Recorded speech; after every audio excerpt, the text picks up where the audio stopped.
Hey, it's MC Breeze again, and I'm sitting here chilling in Video Central working on my movie, The Dark Things. Uh, my man Maurice from the Netherlands. I love the Netherlands. If I could, I need to learn to love how to say it. But he asked me a question about where the masters, why was there no instrumental, and mastering track, different things that happen when you make a piece of vinyl. As I explained in the previous video, the process of vinyl was to record the track, make a master, make a plate, and then take that plate, make a test pressing. You listen to the test pressing, and then you let them go ahead and make the records you want after you've approved the test pressing. And the answer to a part of the question is where the masters and original tapes and all that stuff. I have no idea. That stuff, I moved around a lot. There was a time where things got really bad for me, and I was living in an apartment, and I couldn't pay the rent.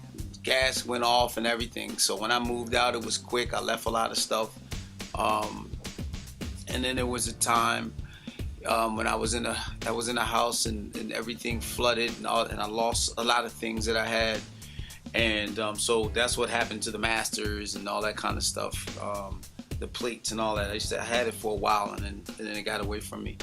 Then but here's the important thing for a lot of young artists that I think young artists can benefit from: the question about why wasn't there an instrumental for Discombobulatorbubalator or any of the other songs on that EP is because I was simply a rookie. I had no idea that that's something that I should have done. And I think by the time I learned that I should have done it, it was I thought that, okay, well, I have the tape that I could always go back and I can always go back and then make an instrumental later. But I really couldn't, because Discombobulatorbubalator was made on the 4-track. So what would happen in a 4-track situation is tracks would get bounced down. Like, say for instance, there was record the beat on one track, I record the keyboards on another track, then we do the scratching on the 3rd track, and then we take all those tracks and we bounce them down to that last track, so we'll have 3 tracks free. I know it's like math. Then what happens is, then you do your vocal track, and you do you do your vocal track, then your ad-lib track, and then you kind of mix your vocal track and your instrumentals with all your instrumental stuff, and you bounce that down onto another track. So those tracks are etched in stone. There's nothing you can do about them. So you can't really separate the vocal from the music, because you're dealing with 4 tracks. And as you bounce and bounce and bounce, you take those 4 tracks, and you might have recorded 8 times. And just by recording, you say you got 4 tracks, you record on these 3, you take these 3, you put it on that track, then you take and record on this track, and you leave this open and take these 3 and bounce it on that track. And what happens is, eventually you don't have any instrumental left. There's nowhere to have or make an instrumental. So, but now in modern times, for young people, one thing I notice is that a lot of young people, they'll come in to record, and they won't even ask for an instrumental version. And a lot of it's the first reason is the tracks aren't theirs. They didn't make the beats. Like, a lot of these young people, which is bizarre, they just go online, basically steal somebody else's beat and rap to it. That's not how it was done back in the day. Back in the day, the music was original. It was originally created for the song that was made. And there are still artists who do that.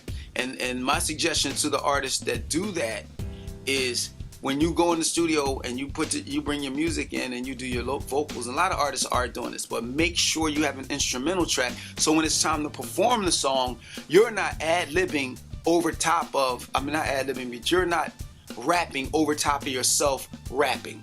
It sounds very unprofessional, and so you really want to kind of have yourself the original version. If you can get it done in the studio, you tell the guy, look, man, if you got an arrangement, you did a hook, the whole 9, tell him to give you an instrumental with just the hook in it, so that you can go, and when you pop your song in and it's time for you to record, you can do your vocals clean and not be lip syncing over top of your O vocal or screaming over top of your O vocal.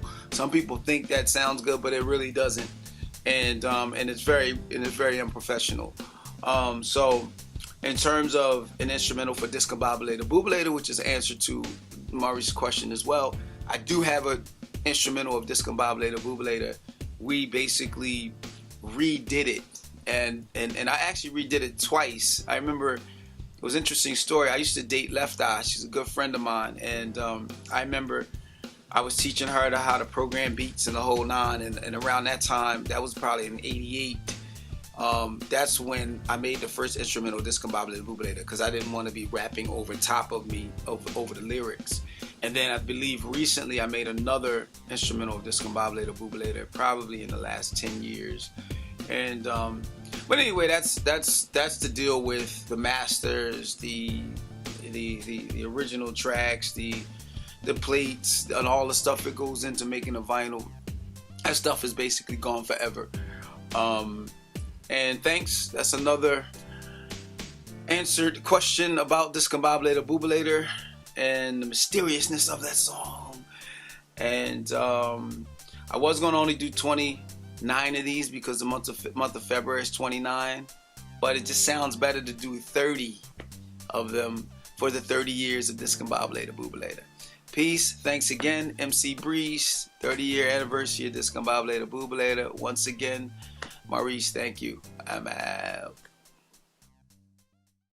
But he raps too, and all you sucking MCs, you know you're through. I say,